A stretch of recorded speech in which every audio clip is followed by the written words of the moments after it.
Hey guys, I know it's been a while since I've been on here.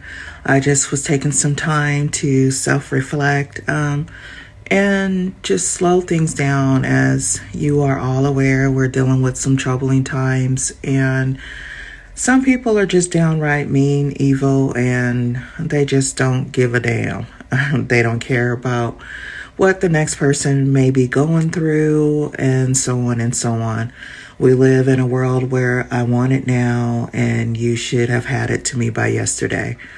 On that note, you can help change things because you don't know what the next person may be going through. And your kindness, your smile, your kind sentiments could make the very difference in a person's life. Whether that may be, they may be feeling like giving up or, just checking out. But again, you can make changes.